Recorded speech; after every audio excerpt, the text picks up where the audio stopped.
यह कहानी शहर की एक बहुत पुराने होटल की है। माना जाता है उस होटल के 406 रूम नंबर में कुछ असाधारण गतिविधियां होती हैं। 406 रूम नंबर के पास जितने भी रूम थे, उन सब ने कंप्लेन करी है कि वहां से किसी औरत के रोने की आवाज या फिर जैसे कोई चीज को रगड़ के ले जा रहा हो, वैसी आवाज के बारे में बताया गया है। कई बार लोगों ने यह भी बताया है कि आधी रात को उनके दरवाजे में खटखटाना की आवाज भी आती है। आदित्य, जिसको घूमने का बहुत शौक है, आए दिन वह कहीं ना कहीं घूमने जाता रहता है।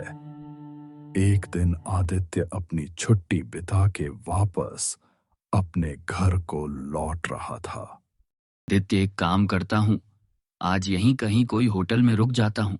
कल जल्दी निकल जाऊंगा। भैया, यहाँ कोई ठीक ठाक सा होटल मिल जाएगा? हाँ, यहाँ पास ही में है एक होटल में आपको ले जाता हूँ। ठीक है। आदित्य को नहीं पता था कि यह सफर उसके लिए कितना खतरनाक होने वाला है। वह टैक्सी वाला आदित्य को वहीं होटल में ले आता है। सर, रूम अवेलेबल होंगे आपके पास? मुझे माफ करिएगा, होटल फुल है। अगर आप ऑनलाइन बुक कर लेते तो आपको रूम मिल जाता। प्लीज, बस आज के लिए ही चाहिए मुझे रूम। प्लीज देख लीजिए एक बार। सर, एक रूम है, लेकिन क्या? वह रूम डरावना है। उस रूम में कोई नहीं रहता। क्या एक काम करो, आप वह रूम मुझे दे दो, मैं नहीं मानता। सर, मैं आपको दे तो दूं, लेकिन अंदर आपके साथ कुछ भी हुआ तो हमारे होटल और मेरे ऊपर कोई बात नहीं आनी चाहिए। जब वहां कुछ होगा ही नहीं तो आपके या होटल के ऊपर बात क्यों आएगी? देख लीजिए सर, एक बार और सोच लीजिए। कहीं ऐसा ना हो आपको बाद में पछतावा हो। अरे, ऐसा कुछ नहीं होगा। सर, आपको इस फॉर्म में साइन करना होगा। ये क्या है? इस फॉर्म में साफ साफ लिखा है, आप अपनी मर्जी से यह रूम 406 ले रहे हैं और आगे कुछ भी हुआ आपके साथ, उसमें मेरा नाम और होटल बीच में नहीं आना चाहिए। आदित्य बिना कुछ सोचे उस फॉर्म में साइन कर देता है। सर, आप चलिए, हम आपका सामान रूम तक पहुंचा देंगे। ठीक है, थैंक यू। हरीश, यह रूम 406 की चाबी है और यह गेस्ट का लगेज है। इसे पहुंचाकर आओ। हरीश को रूम 406 में जाने में डर लगता है। भैया, जरा जल्दी आओ। हाँ, आ गया सर। हरीश रूम का दरवाजा खोलता है। रूम थोड़ा पुराना है, लेकिन मुझे चलेगा। एक ही रात तो बितानी है। भैया जी, सामान अंदर रख दो। हरीश को अंदर आने में डर लग रही थी। नहीं नहीं सर, मैं अंदर नहीं आऊंगा। मैं सामान यहीं रख रहा हूँ, आप अंदर ले लेना। यह कहकर हरीश वहां से भाग जाता है। कमाल है, सब लोग पता नहीं इतना क्यों डर रहे हैं इस रूम से। खैर, मैं मुंह धो लेता हूँ। चलो अब खाने का ऑर्डर दे देता हूँ। अरे, यहाँ तो टेलीफोन ही नहीं है, मतलब अब नीचे जाकर ही ऑर्डर देना पड़ेगा। आदित्य रिसेप्शन में आ जाता है और खाने का ऑर्डर दे देता है। अपने रूम से टेलीफोन क्यों हटा दिया है? उस रूम को कोई नहीं लेता, इसीलिए हमने हटा दिया है टेलीफोन। अच्छा, मेरा खाना कब तक आ जाएगा? 20 मिनट में आपके रूम में भिजवा देता हूँ। आदित्य वापस अपने रूम में चल जाता है और अपनी डायरी लिखने लगता है। आदित्य अपने घूमने की सारी बातें उसमें लिखता है कि वह कहां कहां गया, वह वहां किन लोगों से मिला, सब कुछ। इतने में आदित्य के रूम के दरवाजे पर किसी ने खटखटाया। शायद खाना आ गया। आदित्य जैसे ही दरवाजा खोलता है, वो देखता है उसका खाना दरवाजे के बाहर रखकर चले गए हैं। अरे, यह लोग भी कितने डरते हैं, दरवाजे में ही खाना रखकर भाग गए। आदित्य खाना खाकर थोड़ा आराम करता है। तभी आदित्य के सामने जो अलमीरा थी वह अपने आप खुल जाती है। आदित्य अलमीरा के पास जाकर देखता है, लेकिन उसे कुछ नहीं दिखा। शायद हवा की वजह से खुल गया होगा। छोड़ो, मैं आराम कर लेता हूं। आदित्य बहुत थक गया था। इस वजह से आदित्य को टाइम का पता नहीं चला कि शाम हो गई है। अरे रात के 8 बजे गए हैं। एक काम करता हूँ, खाने का ऑर्डर देकर आता हूँ। क्या हुआ सर, आप ठीक हो ना? कुछ आवाज आई क्या आपको? अरे सब ठीक है, कुछ आवाज नहीं आई। मैंने आपसे बोला था ऐसा कुछ नहीं होता। अगर ये बातें सच होती तो मुझे अभी तक आवाज क्यों नहीं आई? मैं तो अभी भी आपको बोलता हूँ। सही में मुझे कुछ नहीं होगा। अच्छा, यह सब छोड़िए, आप मेरे खाने का ऑर्डर ले लीजिए। और हाँ, जो भी ऑर्डर देने आएगा उसे बोल दीजिएगा कि खाना दरवाजे के बाहर मत रखना। रिसेप्शन वाले ने आदित्य को ऑर्डर लिख दिया था और आदित्य वापस अपने कमरे में चल जाता है। तभी आदित्य के फोन में उसके दोस्त का कॉल आता है। हेलो। हाय आदित्य, कैसा है? ठीक हूँ चिन्मय, तू कैसा है? मैं भी ठीक हूँ। और मिल गया था तुझे होटल? हाँ यार, मिल गया होटल। बड़ी मुश्किल से मिला। क्यों, क्या हुआ? रूम अवेलेबल नहीं थे क्या कहीं भी? हाँ, वैसे ही समझ ले। एक रूम मिला, लेकिन लोगों का यह मानना है यहाँ असाधारण गतिविधियां होती हैं इस रूम में। आदित्य, ये मत बोलना, तूने वही रूम ले लिया है। यार मैंने तो ले लिया है।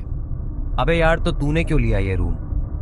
कहीं रात को कोई दिक्कत हुई तो तुझे फिर? अरे कुछ नहीं होगा। अच्छा सुन, मेरा खाना आ गया है शायद। मैं तुझे कल बात करता हूँ जब निकलूंगा होटल से, ठीक है? बाय। हेलो आदित्य, सुन तो मेरी बात। चिन्मय दोबारा कॉल लगाता है, लेकिन कॉल लग ही नहीं रहा था। होप आदित्य को कोई परेशानी ना हो। आदित्य जैसे ही दरवाजा खोलता है, वहां हरीश खाना लेकर आया था। ये लो सर खाना। थैंक यू भैया। हरीश खाना आदित्य को दे ही रहा था, तभी आदित्य के पीछे हरीश को वह औरत दिखी। हरीश उस औरत को देखकर इतना डर गया कि उसके मुंह से आवाज ही नहीं निकल रही थी। उसने आदित्य को खाना दिया और वो वहां से भाग गया। अरे भैया सुनो तो, इनको क्या हो गया है? ये भाग क्यों गए? आदित्य खाना खाकर सो जाता है। तभी आदित्य को कुछ आवाज आती है। ये आवाज कहाँ से आ रही है? आदित्य उन आवाजों में इतना ध्यान नहीं देता और वह वापस सो जाता है। थोड़ा टाइम बाद आदित्य की नींद फिर खुलता है। ऐसा लग रहा था जैसे उसके रूम के दरवाजे में किसी ने खटखटाया। यार होटल वाले सोने नहीं देंगे। अरे यहाँ तो कोई नहीं है, तो दरवाजा किसने खटखटाया? आदित्य को अब नींद नहीं आ रही थी। उसने टाइम देखा तो 2 बज रहे थे। इतने में आदित्य को अपने बाथरूम से आवाज सुनाई दे रही थी। औरत के रोने की आवाज मेरे बाथरूम से कैसे आ रही है? यहाँ तो मेरे अलावा और कोई भी नहीं है। आदित्य हिम्मत करके बाथरूम की ओर जाता है।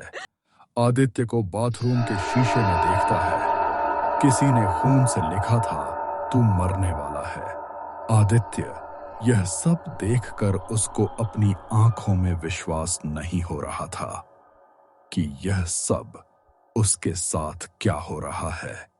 आदित्य तुरंत वहां से भागता है। यह दरवाजा खुल क्यों नहीं रहा है? कोई है, मेरी मदद करो। आदित्य को कुछ समझ नहीं आ रहा था। आदित्य फोन में रिसेप्शन में कॉल लगाता है। हेलो, मैं 406 रूम से बात कर रहा हूँ। मेरे कमरे का दरवाजा खुल नहीं रहा है। प्लीज मेरी मदद कीजिए, मुझे नहीं रहना है इस कमरे में। अब तू मरेगा। आदित्य को समझ नहीं आ रहा था कि उसने कॉल तो रिसेप्शन में मिलाया था, ये औरत कैसे बात कर रही है। आदित्य ने तुरंत कॉल काट दिया आदित्य ने रिसेप्शन में बहुत सारे मैसेज भेज दिए थे ताकि कोई उसके मैसेज को देखें और मदद के लिए आ जाए। आदित्य को उस रूम में इंतजार करने के अलावा कोई और रास्ता नहीं दिख रहा था।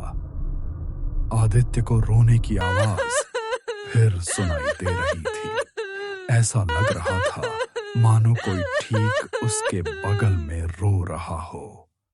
यार, आदित्य का कॉल क्यों नहीं लग रहा है?